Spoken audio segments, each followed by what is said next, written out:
सभी का हार्दिक स्वागत है। ज्वलंत मुद्दे पर अगर गंभीरता से बात की जाए तो उसका समीकरण और उसका समाधान भी निकलता है। सबसे बड़ी बात क्या है कि जिस तरीके से हिंदू धर्म को लेकर हिंदुस्तान में जितनी बातें हो रही है उतनी अन्य धर्मों को लेकर नहीं हो रही है। हम हिंदू हैं, हमें हिंदू संस्कार के बारे में अपने बच्चों को बताना पड़ रहा है। इससे बड़ी दुर्गति हमारे लिए कुछ नहीं हो सकती। सबसे बड़ी बात क्या है कि जिस तरीके से किसी बच्ची का जब मर्डर होता है हीनियस तरीके से, जघन्य अपराध काट काट के, उस समय उसके माँ बाप ही नहीं बल्कि पूरा समाज उद्वेलित हो जाता है। श्रद्धा को लेकर हम बात कर रहे हैं। यूं तो कई मामले हैं देश में, लेकिन सभी मामले को जोड़ पाना संभव नहीं है। इसी मुद्दे पर बात करने के लिए आरएसएस के वरिष्ठ चिंतक, विचारक, देश के जाने माने प्रभावशाली व्यक्तित्व और सामाजिक पृष्ठभूमि को ताने बाने को समेटते हुए राजगोपाल जी हमारे साथ मौजूद हैं और बहुत कम समय में जानने की कोशिश करते हैं कि सर दिक्कत कहाँ आ रही है। सर सभी को नमस्कार। विषय ये है कि हमने कहा कि हिंदू समाज के बालकों को हिंदू समाज पढ़ाना, हिंदू संस्कृति पढ़ानी पड़ेगी। ये होना ही चाहिए। जिस समाज के लोग उद्दुलित कर रहे हैं वो बचपन से वो कोई चीज़ सीखते नहीं, उनको केवल कुरान पढ़ाई जाती है और कुरान के पीछे का जो सारा आशय है उसको आप समझ सकते हैं। उनकी मानसिकता, नुपुर शर्मा ने जो स्टेटमेंट दिया उसके कारण सारी मानसिकता क्या निकल के समझ। हमारा दोष ये है कि मैंने जब हिंदू जागरण मंच का काम प्रारंभ किया था तो परिवार के प्रमुख को अपने बच्चों के साथ बैठ के शास्त्रीय भोजन करना चाहिए। उसके कारण से परिवार में कहते हैं आंखें जो है ये मन का प्रतिबिंब होती हैं। जितने परिवार में महिलाएं हैं या पुरुष हैं जो वरिष्ठ हैं, अगर वो देर से आ रहे तो उनसे आग्रह करें इस समय से भोजन के समय आ जाए। जो देर जल्दी आते हैं उनको बोले थोड़ा रुक के भोजन करें। अर्थात भोजन की टेबल पे सब लोग साथ होने चाहिए।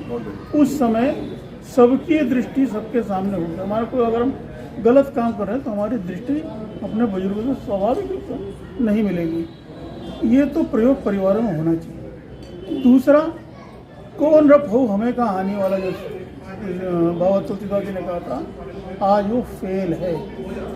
हमें अपने रब का चुनना भी और रब से ठीक काम कराना भी ये अत्यधिक आवश्यक है। परिवार में नृप उसके पिता होते हैं, उसकी माता होती है। ये जिम्मेदारी से कि सब बच्चे बड़े हो गए अपना निर्णय स्वयं करेंगे, ये ठीक चीज़ नहीं है।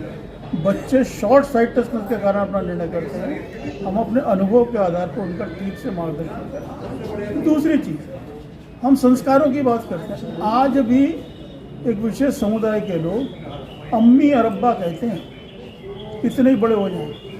हम बच्चे को प्रारंभ इस चीज़ से प्रारंभ करते हैं कि मम्मी कब कहेगा, माँ नहीं कहना पसंद करते।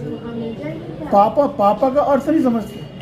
पाप का रूप अगर पढ़ेंगे संस्कृत का, पाप है पापा पापा, अनंत पाप करने वाला व्यक्ति। हम उसको ही परिवर्तन करें। हम संस्कारों की बात करते हैं तो अपने बच्चों को संस्कार कहाँ से देना। मंदिर में आते हैं, उनको तो छोटे छोटे बच्चों अच्छा लगता है, छोटे छोटे बच्चे मंदिर में आते हैं, किंतु हमने संस्कार आगे देते हैं क्या? वो हमारे ग्रंथों को हमें आलोचना हमारे सामने करते हैं और उसका प्रतिबिंब नहीं करते। आज गीता है, गीता कोई व्यक्ति पढ़ता नहीं। गीता इतना श्रेष्ठ ग्रंथ है किसी व्यक्ति के लिए। किसी भी जीवन के किसी भी क्षेत्र में अगर गीता से मार्गदर्शन लेंगे तो मिलता है। आज मुस्लिम देश मार्गदर्शन ले रहे हैं। अमेरिका, इंग्लैंड में कोर्स में है गीता। उस गीता के बगैर आपका काम नहीं चलता। आज किससे विरोध हो रहा है? सरकार ने कुछ किया कि साहब की 3 भाषाएं होंगी शिक्षा नीति पे, एक स्थानीय भाषा, दूसरी जो संस्कृत है, तीसरी अंग्रेजी है। इससे हम लोग इसका विरोध करें कि अंग्रेजी क्यों? उन्होंने हिंदी का नाम नहीं लिया, उन्होंने स्थानीय भाषा, तमिल है तमिलनाडु में तमिल है, केरल में मलयालम। एक स्वाभाविक साइंटिफिक ये है कि जो बालक जिस वातावरण में जन्म लेता है उसको जल्दी सीखता है। हम उसको छोटी छोटी चीज़ों को लेकर है ना, हम टेंशन में रहते। कई बालक को नहीं कहते अच्छा 5 मिनट बैठ के होम का जाप करो तो टेंशन खत्म हो जाएगा। साइंटिफिक धर्म होने के बाद भी हमारा स्वयं का स्वाभिमान उसमें नहीं होता। हम उस स्वाभिमान को धीरे धीरे बढ़ाएं। ये सब समस्याएं दौड़ हैं।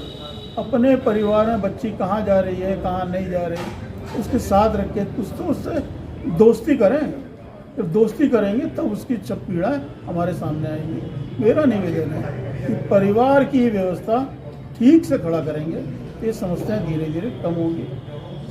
बाकी तो ये बच्चों की, पुरुष हो या महिला हो, एक उम्र में पैर बहकते ही हैं, उसको रोकने का काम ये पिता के प्रमुख का, समाज का नहीं था, सरकार का नहीं है। सरकार इस चीज़ को नहीं रोक सकती। हम स्वयं खड़े हों, हमारे भगवान के हाथ में कोदंड है, राम के हाथ में, और कृष्ण के हाथ में सुदर्शन है। हमें ये लेकर खड़ा ही होना पड़ेगा, तभी हम कुछ कर पाएंगे। इससे काम नहीं चलेगा जो हम आजकल कर रहे हैं। मेरठ की धड़कन रोजाना खबर में आप सभी का हार्दिक स्वागत है। चैनल को सब्सक्राइब करें और बेल आइकन का बटन दबाएं ताकि आपको नवीनतम खबरों से आप